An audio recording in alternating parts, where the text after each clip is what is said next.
बलूचिस्तान के क्वेटा, शमशी, तुर्बत, जहां जहां पाकिस्तानी सेना की छावनी है, वहां पर हाई अलर्ट जारी कर दिया गया है। पाकिस्तानी सैनिकों के कैंटोनमेंट एरिया से बाहर जाने पर रोक लगा दी गई है।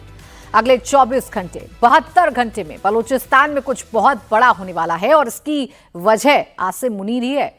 जो आग अब तक पीओके में लगी थी, उससे कहीं ज्यादा बड़ा तूफान बलूचिस्तान में आने वाला है, क्योंकि मुनीर ने बलोचों की सबसे बड़ी लीडर को उम्र कैद की सजा सुना दी है।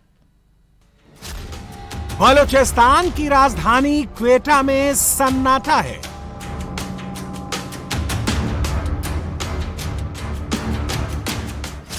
बलूचिस्तान के बड़े शहर मस्तुंग में कर्फ्यू है।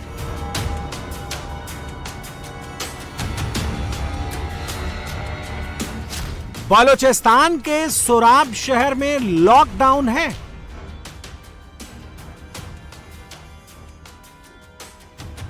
इतनी खामोशी बलूचिस्तान में कोविड के दौर में भी नहीं थी। इतना खामोश बलूचिस्तान युद्ध के वक्त में नहीं था, लेकिन आज बलूचिस्तान बंद है, टोटल बंद है। ये खामोशी आसिम मुनीर के खिलाफ युद्ध से पहले की शांति है, क्योंकि अब जो बलूचिस्तान में होने वाला है वो पाकिस्तान ने कभी नहीं देखा होगा। आसिम मुनीर ने पाकिस्तान के ताबूत में आखिरी कील लगा दी है। बलूचिस्तान में ऐसी आग भड़का दी है जो इस्लामाबाद, रावलपिंडी को भस्म करके ही रुकेगी। पाकिस्तान में डॉक्टर मेहरंग बलोच को उम्र कैद की सजा सुना दी गई है। मेहरंग बलोच पर पाकिस्तानी आर्मी कोर्ट ने फैसला सुनाया। यह बलूचिस्तान के मुख्यमंत्री का काफिला है। सरफराज बुख्ती को इतना डर है, वो बिना सिक्योरिटी के अपने घर में एक कमरे से दूसरे कमरे तक में नहीं जाता है। बलूचिस्तान को लेकर पाकिस्तान के पंजाब में, पाकिस्तान के सिंध में अनऑफिशियल गाइडलाइंस जारी कर दी गई हैं। बलूचिस्तान जाने से मना कर दिया है। बलूचिस्तान से जो तूफान उठने वाला है वह पाकिस्तान के अंत की कहानी बनेगा। मेहरंग बलोच को सुनवाई के लिए ना कोर्ट बुलाया गया, ना जज का चेहरा दिखाया गया। वकील कौन है ये भी नहीं पता था। केस क्या है ये तक नहीं बताया गया। मुनीर ने सीधे सीधे बलूचिस्तान के खिलाफ जंग का ऐलान कर दिया। आसिम मुनीर अगर बलूचिस्तान में किसी और को उम्र कैद के लिए बंद कर देता, किसी को फांसी की सजा सुनाता, बलूचिस्तान में बड़ा ऑपरेशन करता, तो भी शायद पाकिस्तान को इतना डर नहीं लगता। लेकिन मेहरंग बलोच को टारगेट करके मुनीर ने पाकिस्तान की सबसे बड़ी गलती कर दी। मेहरंग बलोच की उम्र महज 33 साल है। मेहरंग डॉक्टर हैं, उन्होंने एमबीबीएस किया। मेहरंग को 2025 में नोबेल पीस प्राइज के लिए नामांकित किया गया। मेहरंग बलोचों की सबसे बड़ी आवाज है। मेहरंग बलोच का बचपना बहुत गरीबी और परेशानियों के साथ गुजरा है। मेहरंग बलोच एक ऐसी क्रांति है जिसने लाखों बलोचों को गिरकर उठने, उठकर लड़ने और लड़कर जीतने का हौसला दिया है। मेहरंग के पिता की हत्या पाकिस्तानी आर्मी ने की थी और मुनीर को लगता है कि मेहरंग बाहर रहे तो बदला जरूर लेंगे। यूके, अमेरिका, मिडिल ईस्ट, दुनिया के कोने कोने की खबर मेहरंग बलोच बन गई है। दुनिया में हर कोई मेहरंग बलोच के लिए आवाज उठाने लगा है।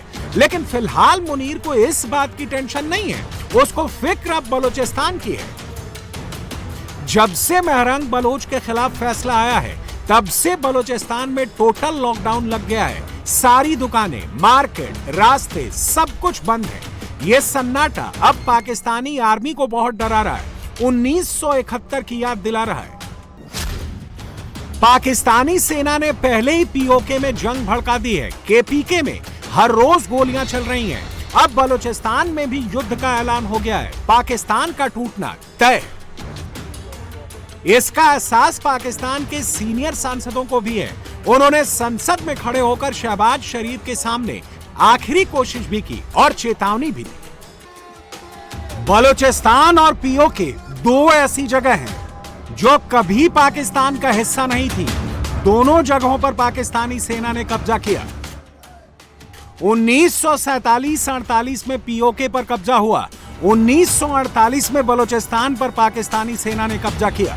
बलूचिस्तान सिर्फ 227 दिनों तक ही स्वतंत्र रह पाया। आज पीओके में आजादी की जंग शुरू हो चुकी है। पीओके में आसिम मुनीर के खिलाफ इनकलाब शुरू हो गया है। बलूचिस्तान की जंग पहले से तो अब खतरनाक होने वाली है। पाकिस्तान के इस बार कई टुकड़े होने वाले हैं। बलूचिस्तान के शहर शहर में महरंग बलोच वाले पर्चे बांटे जा रहे हैं। बलूचिस्तान की गली गली, मोहल्ले मोहल्ले, गांव देहात सब जगह पर महरंग वाली क्रांति की चिंगारी धधकने लगी है। महरंग बलोच ऐसा नाम है जिनके लिए पूरा बलूचिस्तान एक साथ खड़ा हो जाता है। उनकी आवाज पूरी दुनिया सुनती है। पाकिस्तानी सेना को सबसे ज्यादा डर महरंग बलोच से ही लगता है। आसिम मुनीर को भी महरंग बलोच से डर लगता है। आसिम मुनीर बलूचिस्तान का सौदा करना चाहता है। वो डोनाल्ड ट्रंप को बलूचिस्तान की असली ताकत दिखाकर भी आया है, लेकिन अमेरिका अभी तक बलूचिस्तान के लिए आगे नहीं बढ़ा। इससे पहले पाकिस्तान में चीन के साथ भी बलूचिस्तान के साथ सौदा किया था, लेकिन चाइनीज को भी बलूचिस्तान से भागना पड़ा। मुनीर के लिए बलूचिस्तान अरबों डॉलर का सौदा है और उसको इस सौदे के सामने महरंग बलोच देखती है। बलूचिस्तान में अब तक बीएलए ने हथियार उठाए थे, लेकिन अब बलूचिस्तान का बच्चा बच्चा जंग में शामिल होगा। और इस वक्त की बड़ी खबर आपको बता दें, उत्तर प्रदेश में नए बीजेपी संगठन का ऐलान हो गया है। यूपी बीजेपी में 19 उपाध्यक्ष बनाए गए हैं।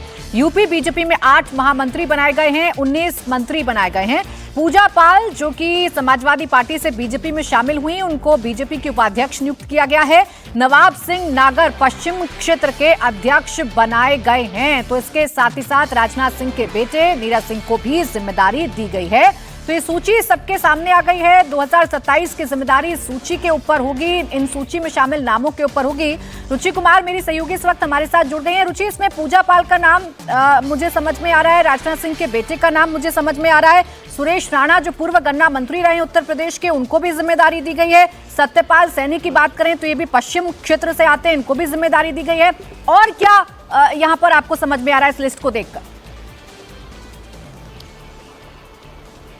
ये प्रियंका रावत हैं जो एमपी रह चुकी हैं। पूरी लिस्ट आप देखेंगी प्राची, तो इसमें जो जातीय समीकरण है और जो क्षेत्रीय समीकरण है उनका खास ध्यान रखा गया है।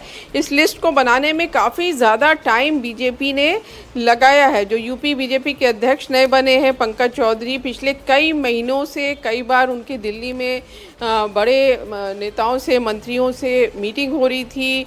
अमित शाह से भी वो कई दौर मुलाकात कर चुके थे और जो बीजेपी के राष्ट्रीय प्रेसिडेंट हैं उनसे भी मुलाकात उनकी कई दौर हुई। उसके बाद ये लिस्ट जारी हुई है।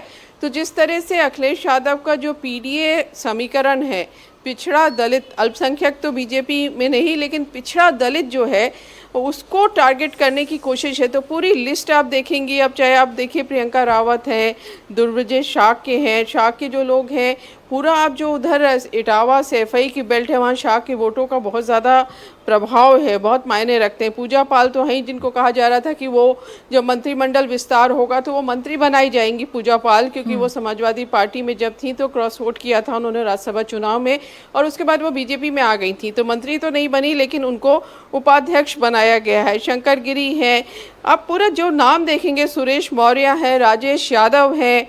इस तरह से मेन चीज़ आप ये कह सकती हैं गीता शाह के हैं जो पहले मंत्री रह चुकी हैं, अभिजात मिश्रा हैं जो यहाँ भारतीय जनता युवा मोर्चा के अध्यक्ष पहले थे, उपेंद्र रावत हैं। तो ये सारे नाम की लिस्ट आप एक एक करके पढ़ेंगी तो ये देखेंगे कि बीजेपी ने जो आने वाला विधानसभा चुनाव है, अगले साल यूपी में विधानसभा का चुनाव है 2027 में, उसकी तैयारियों को देखते हुए ये अपनी यूपी की पूरी कमेटी बनाई है कि चुनाव में जाना है, किस तरह से क्या मैसेज देना है, किस तरह से पश्चिमी उत्तर प्रदेश को भी इसमें प्रतिनिधित्व दिया गया है, पूर्वी उत्तर प्रदेश को भी दिया गया है, अवध जो मंडल है इसके भी लोग शामिल हैं।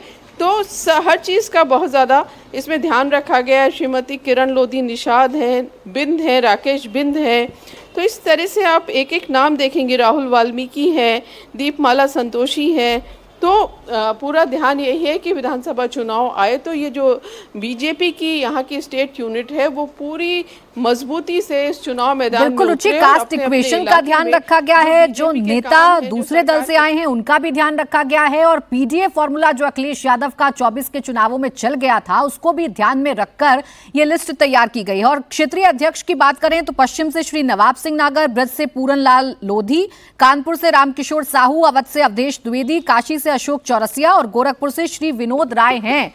अब रुचि, जब ये पूरी लिस्ट आप पढ़ती हैं, चाहे क्षेत्रीय अध्यक्षों की बात करूं, चाहे उपाध्यक्षों की बात करूं, महामंत्री की बात करूं, मंत्री की बात करूं, तो ये जो कास्ट इक्वेशन है, या उत्तर प्रदेश में देखा जाता है क्षेत्रों को भी बैलेंस किया जाए, पश्चिम को भी बैलेंस किया जाए, अवध को भी, पूर्वांचल को भी और बुंदेलखंड को भी, सारे नाम आपको इस लिस्ट में दिखते हैं? बिल्कुल सब नाम दिखते हैं, क्योंकि यूपी में तो जातीय समीकरण, क्षेत्रीय समीकरण तो मायने रखते ही हैं, जातीय समीकरण बहुत मायने रखते हैं। और जिस तरह से लोकसभा चुनाव हुए 2024 में, जो लोकसभा चुनाव के नतीजे आए, और जिस तरह से अखिलेश यादव का जो पीडीए फॉर्मूला था वो काम आ गया, जो पिछड़े दलित थे वो बड़ी तादाद में इंडिया गठबंधन की तरफ चले गए, तो बीजेपी को इसको लेके चिंता है। क्योंकि मायावती का जो दलित वोट था वो पिछले चुनाव आप देखेंगे 2014 से आप शुरू करेंगी तो 2017 का विधानसभा चुनाव हो, 2014 में तो लोकसभा हुआ था, फिर 19 का लोकसभा चुनाव हो, 22 का विधानसभा चुनाव हो, तो जो मायावती का दलित वोट था वो बहुत बड़े पैमाने पर बीजेपी में चला गया था। लेकिन लोकसभा चुनाव में उसमें टूट हुई, वो कांग्रेस और समाजवादी पार्टी में भी गया, पिछड़े भी काफी ज्यादा शिफ्ट हुए, तो इसको लेकर बीजेपी में बेचैनी है। और इस पूरी और इसीलिए जातीय संतुलन को बरकरार तो रखते हुए तमाम क्षेत्रों को नेतृत्व देते हुए इस लिस्ट को तैयार किया गया है। रुचि, समय लगा, लेकिन लिस्ट को देखकर समझ में आता है कि काफी मेहनत की गई और ये कोशिश की गई कि 27 के चुनाव में कोई कमी ना रह जाए।